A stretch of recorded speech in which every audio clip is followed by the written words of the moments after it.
இந்த வீடியோவில் இப்போ என்ன பார்க்க போகிறோம்னா, சிவகங்கை மாவட்டத்தில் எத்தனை சட்டமன்ற தொகுதி இருக்குது, எத்தனை சதவீத ஓட்டு இந்த மாவட்டத்தில் பெற்றாங்க, எல்லாத்தையும் நம்ம பார்க்க இருக்கிறோம். ஒவ்வொரு சட்டமன்ற தொகுதியாகவும் பார்க்க இருக்கிறோம்.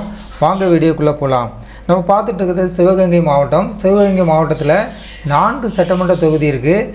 காரைக்குடி சட்டமன்ற தொகுதி, மன்னார்குடி சட்டமன்ற தொகுதி, சிவகங்கை சட்டமன்ற தொகுதி, திருப்பத்தூர் சட்டமன்ற தொகுதி. இந்த 4 சட்டமன்ற தொகுதியை உள்ளடக்கியது தான் சிவகங்கை மாவட்டம். சிவகங்கை மாவட்டத்தில் 2026 சட்டமன்ற தேர்தலில் எத்தனை சதவீதம் ஓட்டு மாவட்ட அளவில் பெற்றுச்சுன்னா 76.66% ஓட்டு போட்டிருக்கிறத பார்க்குறோம். 76.66% ஓட்டு பதிவாயிருக்கு. அதே போல் 4 சட்டமன்ற தொகுதியிலையும் நம்ம தனித்தனியாக பார்க்கணுன்னா, காரைக்குடி சட்டமன்ற தொகுதியில் 74.33% ஓட்டு பதிவாயிருக்கிறத பார்க்குறோம். அடுத்ததாக மன்னார்குடி சட்டமன்ற தொகுதியில் 79.29% ஓட்டு பதிவாயிருக்கு. சிவகங்கை சட்டமன்ற தொகுதியில் 75.99% ஓட்டு பதிவாயிருக்கு.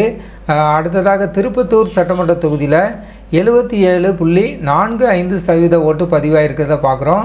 நம்ம பார்த்த எல்லாமே சிவகங்கை மாவட்டத்தில் உள்ள சட்டமன்ற தொகுதிகளை பார்த்துருக்கோம். ஜனநாயகம் டிவி சேனலுக்கு புதியவராக இருந்தால் ஜனநாயகம் டிவி சேனலை சப்ஸ்கிரைப் பண்ணுங்கள்.